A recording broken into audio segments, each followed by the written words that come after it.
ಕುಂಭಮೇಳದಲ್ಲಿ ಗಂಗೆ ಸ್ನಾನಕ್ಕೆ ಹೋಗಲು ಆಗಲಿಲ್ಲ. ಬಾವಿಯನ್ನೇ ತೋಡಿ ಗಂಗೆಯನ್ನೇ ಭೂಮಿಗೆ ತಂದ ನಾರಿ.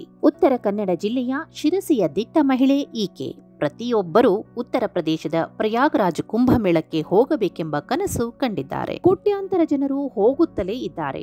ಆದ್ರೆ ಇಲ್ಲೊಬ್ಬ ಮಹಿಳೆ ಅಲ್ಲಿಗೆ ಹೋಗಿ ಗಂಗೆ ಸ್ನಾನ ಮಾಡಲು ಆಗದು ಎಂಬ ಕೊರಗನ್ನು ತಾನೇ ನಿವಾರಿಸಿಕೊಂಡಿದ್ದಾರೆ. ಹೌದು, ಮಹಾಕುಂಭ ಮೇಳಕ್ಕಾಗಿ ಪ್ರಯಾಗರಾಜ್ಗೆ ತೆರಳಲು ಸಾಧ್ಯವಾಗದೆ 57 ವರ್ಷದ ಗೌರಿ ಅವರು ವಿಶಿಷ್ಟವಾದ ಸಾಧನೆ ಮಾಡಿದ್ದಾರೆ. ತನ್ನ ಹಿತ್ತಲಿನಲ್ಲಿ 40 ಅಡಿ ಆಳದ ಬಾವಿಯನ್ನು ತೋಡಿ ಗಂಗೆಯನ್ನೇ ಭೂಮಿಗೆ ತಂದಿದ್ದಾರೆ. ಕೊಳವೆ ಬಾವಿ ತಾನೇ ತೋಡಿ ಎಲ್ಲರ ಗಮನ ಸೆಳೆದಿದ್ದಾರೆ. ಬಾವಿ ತೋಡಿದ್ದು ಇದೇ ಮೊದಲ ಬಾರಿ ಅಲ್ಲ. ಮಹಾಕುಂಭಕ್ಕೆ ಹೋಗಲು ಅದೃಷ್ಟವಿರಬೇಕು. ನನಗೆ ಅದನ್ನು ಭರಿಸಲು ಸಾಧ್ಯವಾಗುತ್ತಿಲ್ಲ. ಗೌರಿ ಅವರ ಜೀವನೋಪಾಯಕ್ಕೆ ಸಹಾಯ ಮಾಡುವ ಒಂದು ಸಣ್ಣ ಕೃಷಿ ಭೂಮಿಯನ್ನು ಹೊಂದಿದ್ದಾರೆ. ನಾನು ಇಲ್ಲಿ ಬಾವಿಯನ್ನು ಅಗೆದು ಗಂಗೆಯನ್ನು ತರಲು ನಿರ್ಧರಿಸಿದೆ ಎಂದು ಗೌರಿ ತಿಳಿಸಿದ್ದಾರೆ. ಇದೀಗ 40 ಅಡಿ ಆಳ ಅಗೆದಿದ್ದು ಬಾವಿಯಲ್ಲಿ ಸಾಕಷ್ಟು ನೀರು ಬಂದಿದೆ. ಇದು ಗೌರಿಯವರಿಗೆ ಖುಷಿ ತಂದಿದೆ.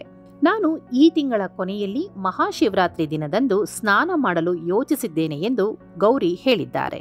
ಕಳೆದ ವರ್ಷದ ಡಿಸೆಂಬರ್ನಲ್ಲಿ ಮಹಾಕುಂಭ ಮೇಳದ ಬಗ್ಗೆ ಕೇಳಿದ್ದರು. ಆದರೆ ಪ್ರಯಾಗರಾಜ್ಗೆ ಪ್ರಯಾಣಿಸಲು ತನ್ನ ಬಳಿ ಸಾಕಷ್ಟು ಹಣವಿಲ್ಲ ಎಂದು ಅರಿತುಕೊಂಡರು. ಆಗ ಅವರು ಬಾವಿಯನ್ನು ಅಗೆಯಲು ನಿರ್ಧರಿಸಿದರು ಮತ್ತು ಡಿಸೆಂಬರ್ 15ರಂದು ತಕ್ಷಣವೇ ಪ್ರಾರಂಭಿಸಿದರು.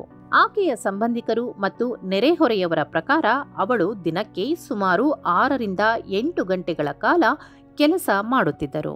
ಮಣ್ಣನ್ನು ಅಗೆಯುವುದು ಮತ್ತು ಸುರಿಯುವುದು ನಿತ್ಯದ ಕಾಯಕವಾಗಿತ್ತು. ತನ್ನ ಪ್ರಯತ್ನವನ್ನು ಪ್ರಾರಂಭಿಸಿ ಸರಿಯಾಗಿ 2 ತಿಂಗಳ ನಂತರ ಫೆಬ್ರವರಿ 15ರಂದು ಬಾವಿಯನ್ನು ಪೂರ್ಣಗೊಳಿಸಿದ್ದಾರೆ.